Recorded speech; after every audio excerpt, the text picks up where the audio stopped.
And now I have to tell you something about traveling. I did once, it must be about in the 1960 something, to the end, I think, I met a man, a Turkish man. He came from America, visiting his wife, studying in America at the same university as my brother. And my brother asked, could you help this man to get correct through Munich, because he doesn't talk German or English, or he just he could speak Turkish and French, nothing else. And I said, of course I will do it, I like to do it. And then one day a little, very little old man was standing in front of me, and I can't speak French, I only can speak English, and I never can speak Turkish. And he showed me in Munich where to get very cheap things, equipments for the household or something he was looking for. So he was fond of me, and when he went back to Istanbul, where he lived, he wrote letters, and he wrote in German. And afterwards I found out he had a friend who studied 1936 in Berlin, and he speaks German. Also a very old man. And he translated the Turkish writing. And the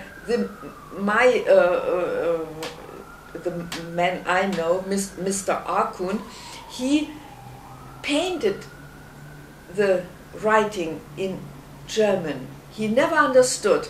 And then they invited me to come to Istanbul, and at once they adopted me.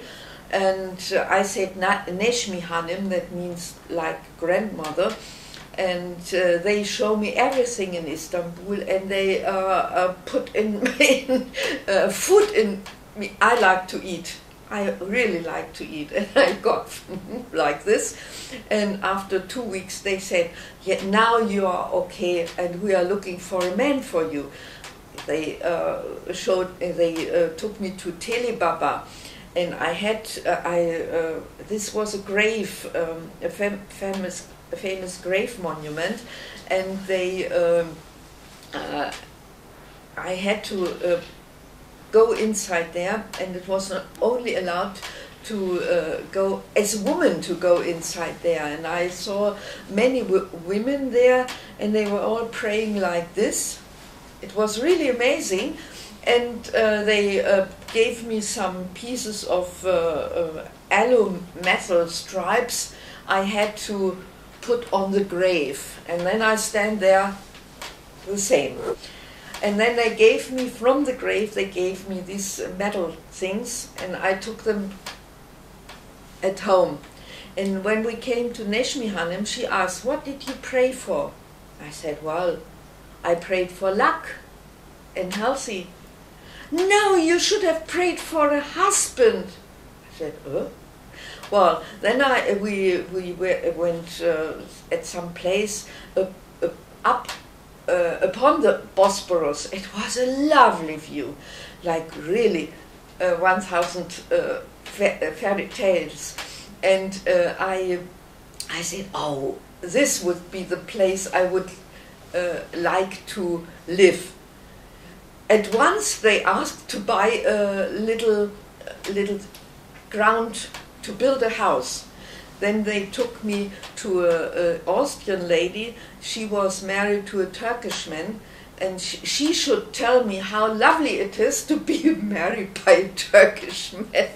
And well, 5 kilo, I was getting fatter, I must say this like this, when I came home after 2 weeks. And this was my Turkish experience in Istanbul.